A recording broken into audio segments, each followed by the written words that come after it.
이게 다 한국 경찰들 때문이잖아. 시민들이 온통 그 얘기뿐이니. 여기 파리의 한 경찰서에서 한국 경찰에 대해 이러쿵저러쿵 이야기하는 프랑스 경찰관들이 있습니다. 이번 올림픽 기간에 파견된 한국 경찰에 대한 얘기인 듯한데요. 올림픽 조직위원회 보안 담당자로부터 이와 관련한 메일이 도착해 소개해드리려고 합니다. 바로 들어보시죠. 안녕하세요. 저는 파리 올림픽 조직위원회의 보안 담당자 이자벨 모로입니다. 저는 요새 정말 한국 경찰들 때문에 민망해 죽겠어요. 여기에 대해선 할 말이 너무 많은데 처음부터 한국 경찰 파견을 막았다면 어땠을까 싶기도 하네요. 이때 당시 이야기를 좀 하자면 파리가 올림픽 개최지로 선정된 것은 2017년의 일이었습니다. 당시 우리는 세계 최고의 관광도시인 파리의 매력을 앞세워 IOC 위원들의 마음을 사로잡았죠. 에펠탑과 루브르 박물관 그리고 개선문 등 파리의 상징적인 명소들을 활용한 올림픽 계획은 많은 이들의 호평을 받았습니다. 하지만 올림픽 준비 과정은 결코 순탄치 않았습니다. 특히 코로나19 팬데믹으로 인해 1년 연기된 도쿄 올림픽의 영향으로 조직위원회의 준비 시간도 빠듯해졌습니다. 게다가 최근 몇 년간 파리의 치안 상황이 급격히 악화되면서 올림픽 개최에 대한 우려의 목소리가 커지고 있는 상황이었죠. 사실 파리 시내 곳곳에서 발생하는 소매치기 사건은 이제 일상이 되어버렸습니다. 에펠탑 주변과 샹젤리제 거리 그리고 몽마르트 언덕 등 관광객들이 많이 모이는 장소는 범죄의 온상이 되었죠. 심지어 대중교통을 이용하는 것조차 위험해졌습니다. 지하철과 버스 안에서 발생하는 절도 사건이 끊이지 않고 있으니까요. 그런데 설상가상으로 최근에는 강도와 폭력 사건도 점점 증가하고 있었어요. 여기서 문제는 특히 관광객을 대상으로 한 범죄가 급증하고 있다는 점이었죠. 파리 내에서 일어나는 일이라면 프랑스에서 어떻게 해결하면 되는데 이런 문제들은 외교 문제로 번질 수 있으니까요. 이런 상황에서 전 세계의 이목이 집중되는 올림픽을 어떻게 안전하게 치를 수 있을지 보안 담당자로서 솔직히 막막한 심정이었어요. 그런데 저는 이보다 더 최악은 없을 거라 생각했거든요. 그런데 있더라고요. 바로 테러의 위협이었어요. 혹시 2015년 겨울 파리에서 있었던 일을 기억하시는 분이 계실까요? 제게 2015년 11월 13일인 그날의 기억은 아직도 생생합니다. 평화로운 금요일 저녁 시간 갑작스럽게 들려온 총성은 우리의 일상을 순식간에 공포로 뒤바꿔 놓았습니다. 카페에서 동료들과 저녁을 즐기고 있던 저는 처음에 그 소리가 무슨 소리인지 알지 못했어요. 하지만 곧이어 들려온 비명소리와 거리로 뛰쳐나오는 사람들의 모습을 보고 상황의 심각성을 깨닫고는 근처 상점의 지하실에 숨어 있었습니다. 거기엔 저희 말고도 두려움에 가득 찬 사람들이 몇 명 더 있었습니다. 저희는 아무 소리도 내지 못하고 숨죽여 상황이 지나가기만을 기다렸어요. 휴대폰을 통해 접한 뉴스는 충격적이었습니다. IS가 파리 여러 곳을 동시에 공격했고 130명 이상의 무고한 시민들이 목숨을 잃었다는 소식이었습니다. 뉴스를 접한 저희 모두는 겁에 질렸고 130명 중 내가 포함될 수도 있었다는 생각에 슬픔과 안도의 눈물이 흘렀습니다. 그날 이후 한동안 저는 테러의 트라우마로 작은 소리에도 깜짝깜짝 놀라곤 했어요. 그렇지만 이 사건 이후 보안 전문가로서 저의 역할은 더욱 중요해졌습니다. 경찰과 군대의 순찰을 강화하고 주요 시설물에 대한 출입 통제를 더욱 엄격하게 실시했어요. 하지만 올림픽이라는 대규모 국제 행사를 앞두고 더 많은 테러 단체들이 파리 올림픽을 표적으로 테러 활동을 하겠다고 선언했고 저는 이러한 위협에 대비하여 경계를 강화해야 한다고 생각했지만 올림픽 기간 동안 파리 전역을 완벽하게 통제하는 것은 거의 불가능에 가까운 일이라고 생각했어요. 테러리스트들의 테러 예고가 연일 보도되자 선수들과 관광객들의 안전을 어떻게 보장할 수 있을지 그리고 대회 운영에 차질은 없을지에 대해 참가국들의 항의가 이어졌어요. 처음에 프랑스에서는 무조건 우리가 알아서 한다고 했어요. 사실 프랑스도 자존심이 있잖아요. 다른 나라의 도움을 받고 싶지 않았죠. 하지만 현재 프랑스 경찰의 인력만으로는 이 모든 것을 감당하기 어렵다는 결론을 내렸습니다. 인정할 부분은 인정할 수밖에 없었죠. 사실 프랑스가 센 강수질이라든지 이런 건 어떻게든 우겨봤지만 만에 하나 파리에 테러가 일어난다면 이번 올림픽이 최악의 올림픽으로 회자될 거고 이미지 회복이 쉽지 않을 거라 생각했습니다. 이러한 상황에서 저는 국제경찰의 지원을 요청하자고 얘기했어요. 올림픽 역사상 처음 있는 일이라 처음엔 많은 반대에 부딪혔습니다. 그렇지만 저를 비롯한 보안팀은 불가피한 선택이라고 얘기했어요. 자존심을 구기는 건 잠깐이고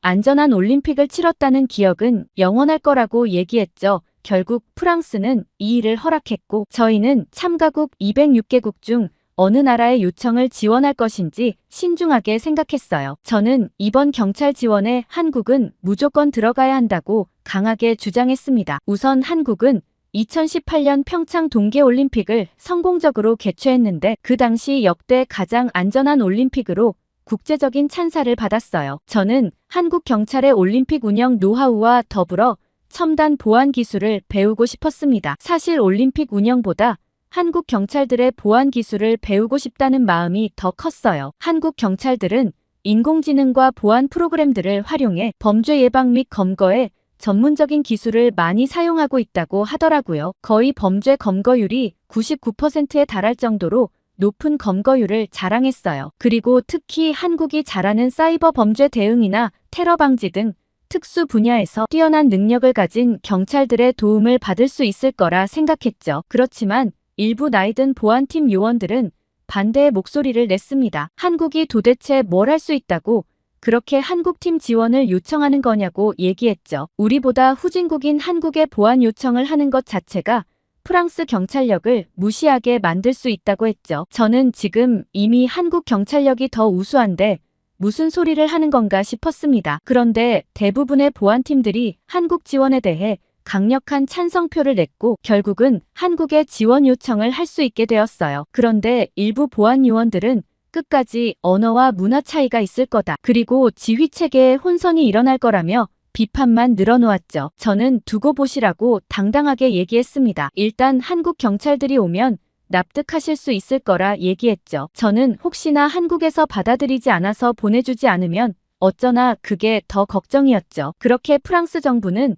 올림픽에 참가하는 206개국 중 44개국에 공식적으로 경찰 병력 지원을 요청했고 다행히 한국 정부는 우리의 요청을 받아들여 31명의 정예 경찰관을 파견하기로 했습니다. 이 소식을 듣고 저는 얼마나 기뻤는지 몰라요. 하루빨리 한국 경찰들이 도착하면 좋겠다는 생각을 했습니다. 그렇게 파리 올림픽을 앞두고 한국 경찰 지원단이 도착했고 도착하자마자 저는 깜짝 놀라고 말았어요. 긴 비행에 피로할 만도 한데 일단 사전 조사를 하면 좋겠다며 모두 일사불란하게 움직였거든요. 오기 전부터 저희에게 현장 지원에 대한 이야기를 듣고 팀을 모두 나눠왔습니다. 파리의 지리와 주요 관광지 그리고 올림픽 경기장에 대해 사전 답사를 마치고 저희와 진행한 첫 번째 회의에서 저는 깜짝 놀라고 말았어요. 최신 CCTV 분석 기술과 AI 기반 범죄 예측 시스템을 도입하여 효율적으로 치안 유지를 하면 좋겠다고 제안했죠. 저희 측에선 거절할 이유가 하나도 없었습니다. 한국 경찰팀의 프로그래머가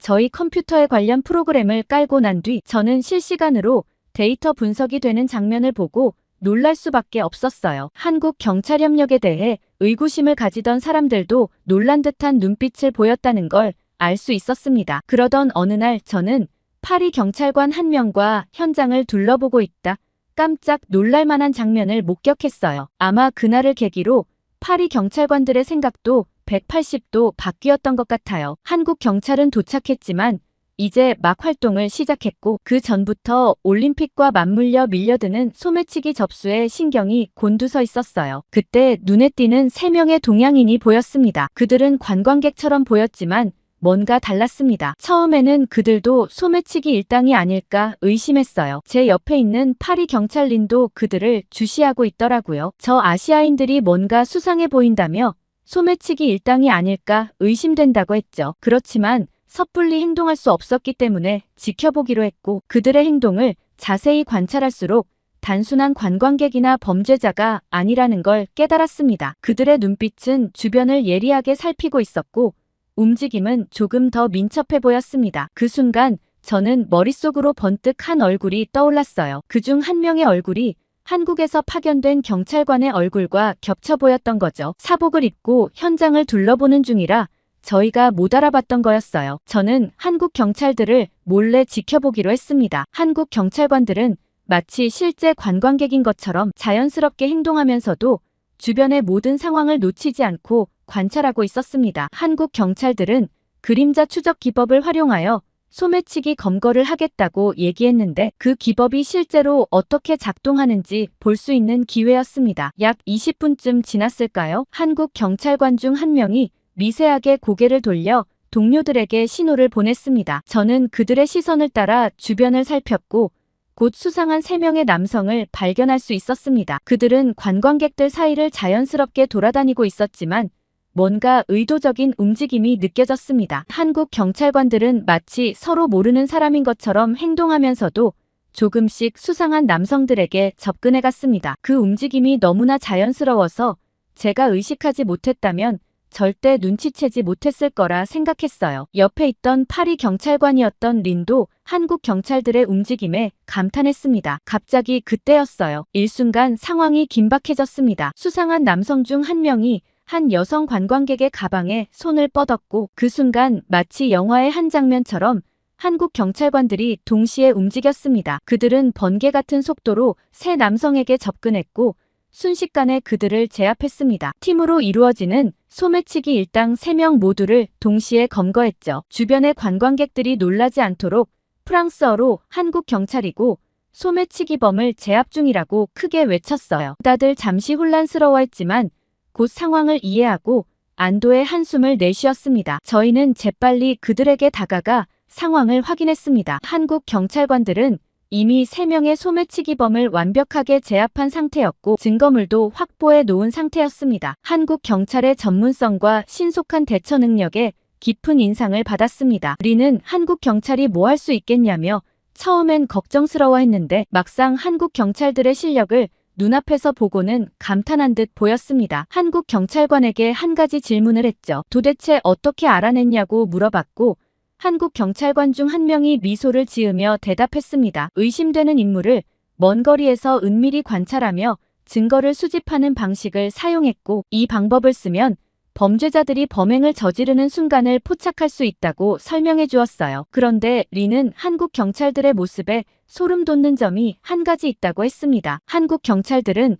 단순히 범인을 잡는 걸 넘어서 증거를 확실하게 확보하여 법적 처벌까지 가능하도록 검거 전 준비를 다 해두는 것 같다고 했어요. 저는 한국 경찰들을 이번 협력 요청국에 포함해야 된다고 주장했던 저를 칭찬해주고 싶었습니다. 시작부터 이렇게 배울 점이 많다니 감동스러웠죠. 물론 파리 경찰들이 한국 경찰들의 노하우를 배우긴 했지만 한국 경찰의 노련함을 따라가는 건 쉽지 않았어요. 시간이 좀 필요했죠. 아무튼 이렇게 한국 경찰이 활약하고 난 후부터 정말 재미있는 일이 생겼습니다. 소매치기들이 자기들의 커뮤니티에 한국 경찰관이 어느 장소에 떴다 하면 눈에 띄게 그곳의 치안이 좋아졌어요. 아예 얼씬도 하지 않았던 거죠. 그래서 이를 역이용해서 한국 경찰관과 파리 경찰관을 섞어 적절히 관광지에 배치해 두었고 그러면서 소매치기 발생률이 눈에 띄게 감소했습니다. 제 스스로도 믿기지 않을 정도였죠. 언론에서는 연일 소매치기에 대해 부정적인 기사만 내보이다 범죄율이 확 감소한 걸 보고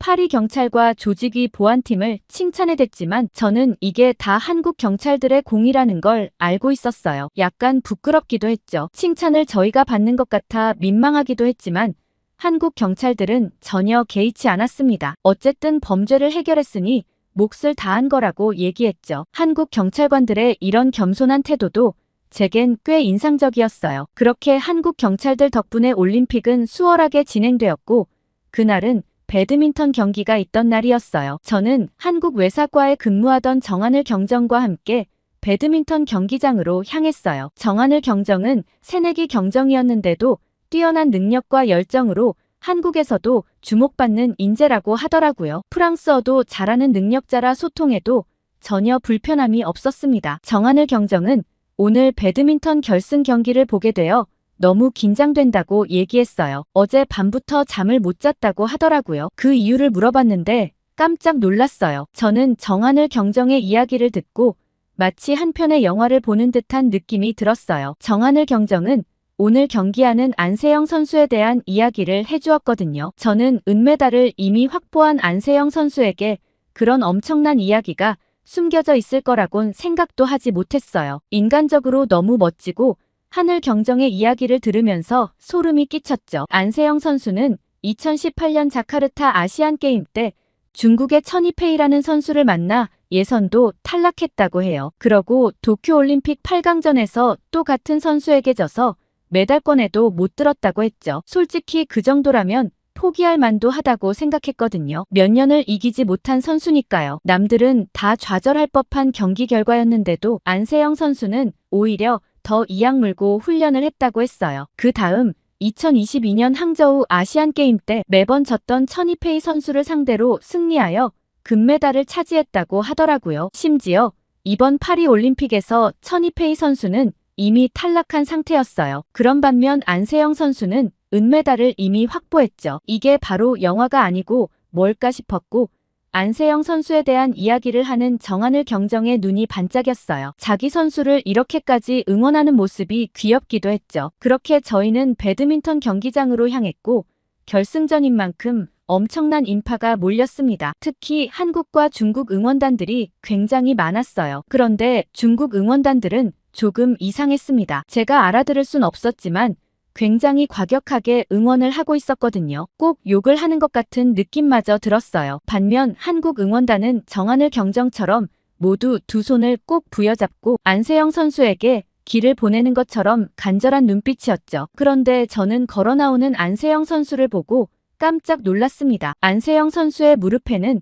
테이프가 가득했거든요. 하늘 경정에게 궁금해서 물어보니 안세영 선수 무릎이 좋지 않은데 테이프 없이는 방향 전환도 불가능한 수준이라고 했습니다. 아니 저 무릎으로 은메달까지 확보했다는 게 저는 믿기지 않았어요. 조금만 다쳐도 아파서 아무것도 못하는 보통 사람들과는 정신력 자체가 다르구나 싶었죠. 경기 초반 1세트의 동점 상황에서 안세영 선수의 절묘한 드롭샷이 상대 허빙자오 선수의 허를 찔렀고 그 기세로 연속 5득점을 이어나갔고 승리의 기운이 안세영 선수 쪽으로 기울었어요. 사실 경기는 압도적인 실력으로 안세영 선수의 승리가 거의 확실시 되는 것 같았습니다. 그 경기에 대해 중국팀은 중간 비디오 판독 결과가 잘못된 거 아니냐고 비판했고 계속 불만스러운 얼굴이 가득했어요. 그리고 마지막 1점만을 남겨두고 허빙자오의 샷이 라인을 넘어가면서 안세영 선수의 금메달이 확정된 순간 정하늘 경정의 눈에서도 눈물이 흐르더라고요. 7년 동안의 기다림을 마치 함께 해온 것 같았어요. 그런데 그때였습니다. 갑자기 오른쪽에서 소란스러운 소리가 들렸어요. 처음에는 단순한 응원 소리인 줄 알았지만 곧 뭔가 심각한 일이 벌어졌다는 것을 깨달았고 정하늘 경정은 이미 뛰어가고 있었어요. 소리가 나는 쪽으로 도착하자마자 충격적인 광경이 펼쳐졌습니다. 50대로 보이는 한 남성이 의자 사이로 쓰러져 있었고 주변 사람들이 당황한 표정으로 서 있었습니다. 정하늘 경정은 이미 응급조치를 시도하려고 하고 있더라고요. 정말 빛의 속도로 빠르게 움직였어요. 정하늘 경장의 상황 판단력은 가히 놀라운 수준이었죠. 정 경장은 주변 사람들에게 뒤로 물러서라고 외치며 공간을 확보했습니다. 모두 뒤로 물러서 주세요. 응급 상황입니다. 라고 단호하면서도 침착하게 외쳤어요. 그 즉시 다가가 재빨리 상태를 확인하기 위해 남성의 목과 손목에서 맥박을 확인하고 즉시 심폐소생술을 시작했습니다. 정 경장의 동작은 매우 정확하고 효율적이었습니다. 그러면서 제게 즉시 의료진에게 연락해달라고 소리쳤고 저는 바로 무전으로 의료진에게 상황을 설명하며 빨리 이쪽으로 와달라고 얘기했습니다. 하지만 경기장이 워낙 넓어 의료진이 도착하기까지는 시간이 좀 걸릴 것 같았습니다. 저는 정하늘 경정에게 힘들면 교체해준다고 했지만 아직 괜찮다며 심폐소생술을 이어갔어요. 가녀린 팔뚝에서 도대체 힘이 어떻게 그렇게 나오는지 얼굴엔 송골송골 땀이 맺혔지만 일정한 속도와 압력으로 끊임없이 가슴 압박을 이어갔습니다. 2분이 지나갔는데도 남성에게서는 아무런 반응이 없었습니다. 주변 관중들 모두 숨을 죽이고 상황을 지켜보고 있었죠. 여기 무슨 일이 생겼다는 걸 감지했는지 경기장 전체가 이 상황에 집중된 것 같았습니다. 그럼에도 정 경장은 지치지 않고 계속해서 심폐소생술을 이어갔습니다. 모두 제발 깨어나달라고 간절히 빌었어요. 3분쯤 지났을까 저는 정 경장에게 내가 교체해주겠다며 교체를 제안했을 때였어요. 바로 그때 기적이 일어났습니다. 남성의 손가락이 미세하게 움직였고 그의 가슴이 스스로 오르내리기 시작했습니다. 정 경장은 즉시 남성의 상태를 다시 확인했습니다. 숨을 쉬기 시작했어요.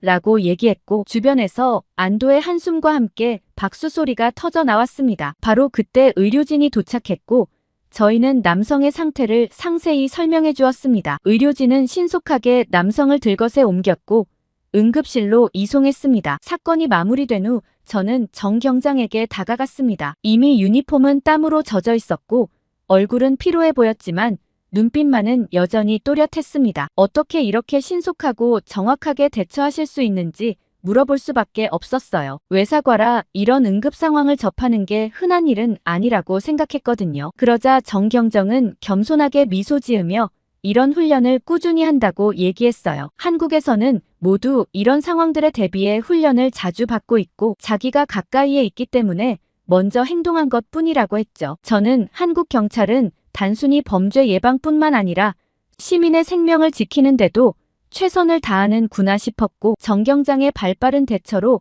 큰일이 없어서 다행이라고 생각했습니다. 그렇게 저희는 무사히 배드민턴 경기 보완을 마무리할 수 있었고 저는 집에 돌아가면서도 역시나 한국 경찰들과 협력해서 너무 좋다고 생각하며 계속 함께 일하고 싶다는 생각이 들었습니다. 그리고 집에서 자꾸만 한 장면이 머릿속에 맴돌았어요. 바로 안세영 선수의 경기 장면이었죠. 부상을 당하고도 금메달이면 도대체 멀쩡한 무릎으로 배드민턴을 치면 어떤 실력인 걸까 상상이 가질 않았어요. 그리고 정 경장이 얘기해준 안세영 선수의 비하인드 스토리까지 감동적이라 다시 한번 경기를 보기 위해 휴대폰을 집어들었습니다. 그런데 저는 믿기지 않는 동영상을 하나 보게 되었어요. 온 인터넷이 난리였죠. 바로 안세영 선수가 속해 있는 배드민턴 협회의 악랄한 행동이 폭로되고 있었거든요. 파리 올림픽을 전후로 안세영 선수와 서승재 선수가 살인적인 스케줄의 대회를 뛰었다는 내용을 보게 되었어요. 저렇게 무릎이 성하지도 않은 선수가 저런 스케줄을 뛰었다는 게